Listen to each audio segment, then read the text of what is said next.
Assalamualaikum warahmatullahi wabarakatuh. Perkenalkan, nama saya Sabiltun Nazwa dari Prodi Ilmu Falak Fakultas Syariah dan Hukum dengan NIM 230204662. Pada kesempatan kali ini, saya akan sedikit menjelaskan atau memaparkan materi pengantar ilmu hukum yang saya dapatkan selama 1 semester ini.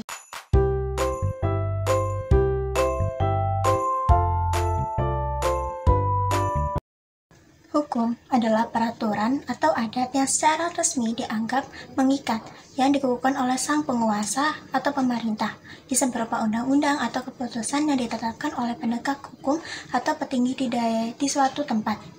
Jadi, hukum itu tidak hanya berlaku di suatu daerah saja atau di suatu negara, tetapi bisa dalam satu lingkup seperti sekolahan, keluarga.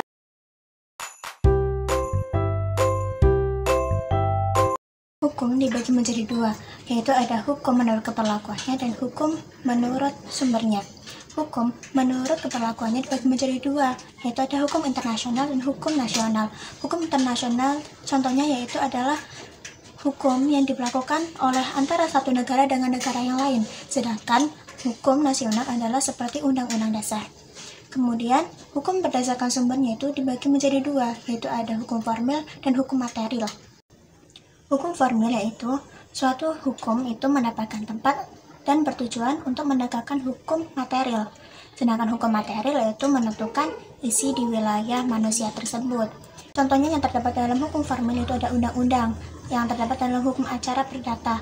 Sedangkan hukum material yaitu contohnya itu ada kekuasaan politik, pengaruh agama, ekonomi, hukum pidana, dan hukum perdata juga. Kemudian ada subjek hukum. Subjek hukum yaitu sesuatu yang bisa dikenai hak dan kewajibannya. Contohnya ada manusia dan badan hukum. Itu memiliki ciri-ciri supaya dikatakan menjadi subjek hukum. Yang pertama yaitu harus memiliki struktur. Yang kedua harus mempunyai hak dan kewajiban.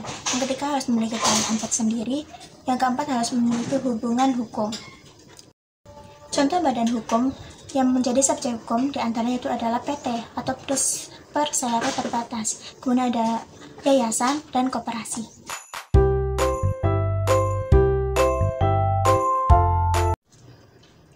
Setelah kita membahas subjek hukum, ada juga objek hukum. Objek hukum itu adalah sesuatu yang dikenai oleh subjek hukum, dan objek itu bisa berupa badan hukum, bisa berupa suatu benda, ataupun hak dan kewajiban kita. Selanjutnya itu adalah penemuan hukum.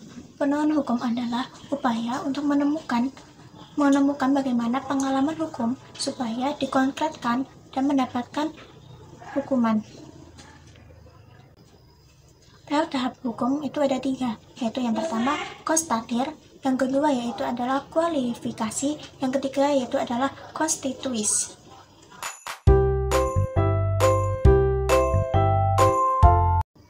Selanjutnya adalah peristiwa hukum. Peristiwa hukum yaitu sesuatu yang ada akibat dan sebabnya. Ciri-cirinya yaitu ada 2. Yang pertama adanya aturan, yang kedua yaitu menimbulkan akibat hukum.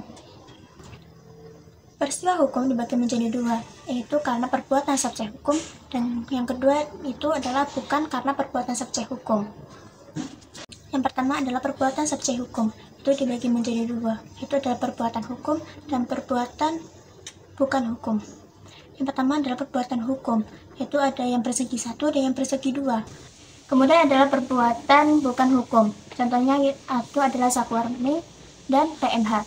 Zakwarning yaitu mengurus kepentingan orang lain secara sukarela, sedangkan PMH yaitu adalah perbuatan melawan hukum. Contoh dari zakwarning yaitu ketika kita menekan suatu barang atau hewan seperti kucing.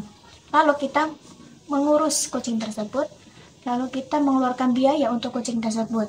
Saat kita mengembalikan kucing tersebut ke pemiliknya, kita boleh meminta ganti rugi kepada sang pemilik tersebut. Yang kedua yaitu adalah PMH. PMH yaitu perbuatan melawan hukum.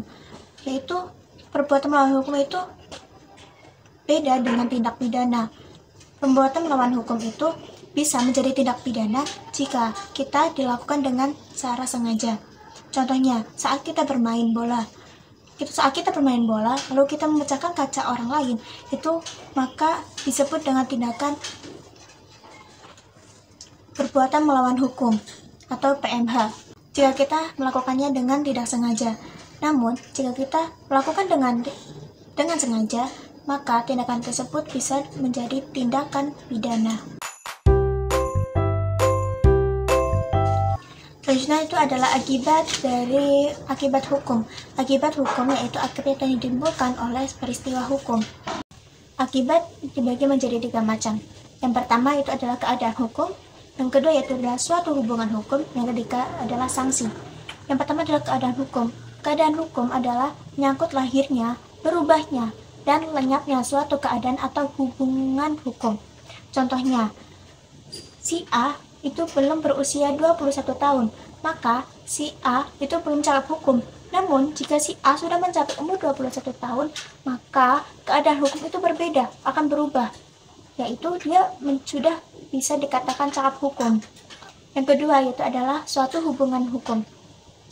Suatu hubungan hukum yaitu yang timbul karena adanya hak dan kewajiban. Contohnya, A itu berutang kepada si B sebesar 1 juta dengan tempo 6 bulan. Selama 6 bulan, A itu mempunyai hubungan hukum dengan si B. Namun, jika dalam waktu 6 bulan, A sudah selesai membayar hutang, maka dalam waktu 6 bulan ke depan setelah itu, A dan B sudah tidak ada hubungan hukum lagi. Yang ketiga itu adalah sanksi. Sanksi yaitu bisa dikatakan pada ranah pidana dan perdata. Contoh dalam pidana itu adalah pembunuhan. Dalam kasus pembunuhan, maka sang pembunuh bisa dipenjara dan itu terdapat dalam undang-undang. Kedua ada ranah perdata. Ranah perdata ini contohnya adalah PMH dan dewan prestasi. Yang PMH sudah kita jelaskan tadi, dan dewan prestasi yaitu keadaan tidak terpenuhinya prestasi sebagaimana yang sudah dijanjikan pada awal. Contohnya itu adalah renovasi rumah yang terjadi kesepakatan antara lawan pihak. Namun lawan pihak tersebut tidak memenuhi perjanjian yang berada di awal, maka orang tersebut dikatakan dewan prestasi.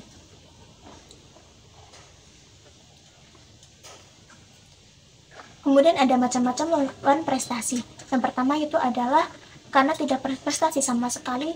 Yang kedua yaitu adalah prestasi tapi kurang baik. Yang ketiga yaitu adalah prestasi dilaksanakan tapi terlambat.